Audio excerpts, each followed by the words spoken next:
Thank you, Deputy Speaker. Deputy Speaker, this legislation, of course, on one level is not necessarily one that will change the universe. The flip side is it's still an important part of the implementation regime associated with the Orca submarines project. And it remains an important part of the architecture because Australia needs to be a trusted partner when working with other nations, and particularly when we're sharing different pieces of technology, to ensure that we're a trusted partner to be able to build the sorts of technology we need to defend the future of this country. And of course, the Geelong Treaty implementation is one that simply provides a pathway for the governments of the United Kingdom, Great Britain and Northern Ireland to be able to cooperate as part of the nuclear-powered submarine partnership collaboration with the Commonwealth of Australia. But when it comes down to it, Deputy Speaker, this bill is about something far bigger. It's about the enabling legislation of what is going to be required if we're going to defend ourselves in the 21st century. This nation has been left in the period after the Cold War, where we have progressively relaxed our security premium and taken a false sense of complacency about the challenges we face.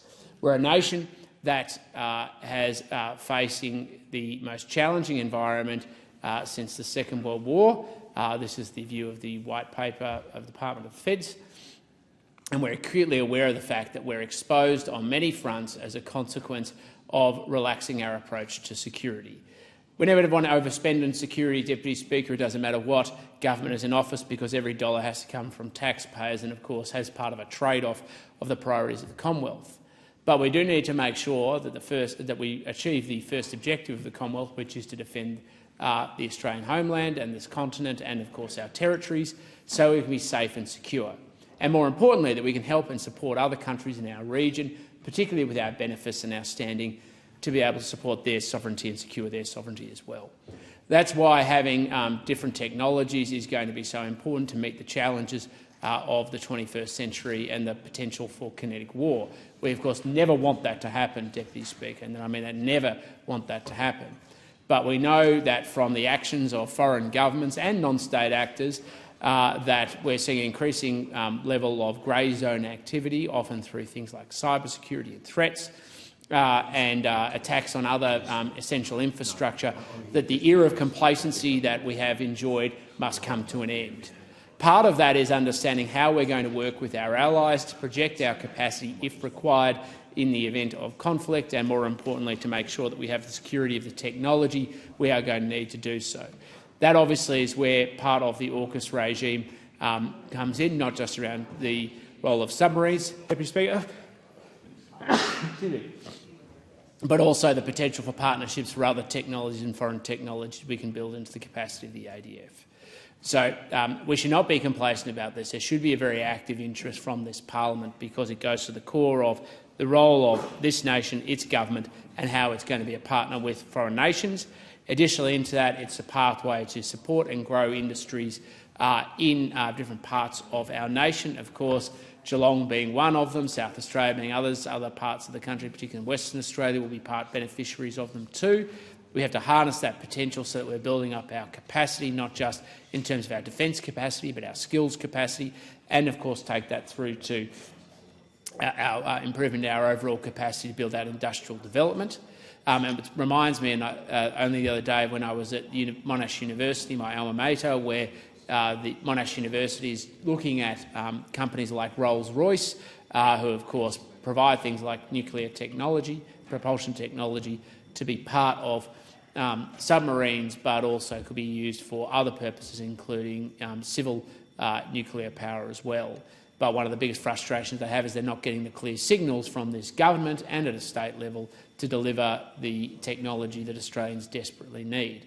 This legislation does provide a very clear signal to the marketplace and to companies like Rolls-Royce about how they can be part of the solution of building out the technology to build out Australia's defence capacity. But they also have a place to build out our civilian capacity as well, and off the back of things like the Orca submarine project, there's a natural, logical conclusion that we should be investing in a civilian nuclear program to build out the capacity for Australia's clean industrial growth. Unfortunately, that falls on deaf ears from the ideologues in the Labor Party who simply oppose nuclear at all costs, but we will all pay a very heavy price through their mad pursuit of looking only at energy through the lens of renewables, rather than taking a rational, informed energy mix approach which recognises the critical role of existing technologies and the decommissioning of them over time. If their state governments say one thing, then do something complete opposite. They talk renewables, then they underwrite contracts, secret contracts for the New South Wales and Victorian government coal generators. Of course, the extraction of gas, but of course, as part of that, you need to build the baseload potential of the future, with, of course, renewables as part of that conversation, both at a household level, sometimes at an industrial level as well, because our interest must be how are we going to build the strength of our great country and its future. So then we can go on and create the well-paying jobs so that Australians can get the incomes they need, so they can then go on and buy the homes they need to support themselves and their families and put them in a financial position to retire with security.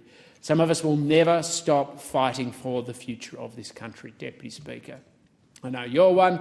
I know there's other members in this chamber who will always fight for the future of the country.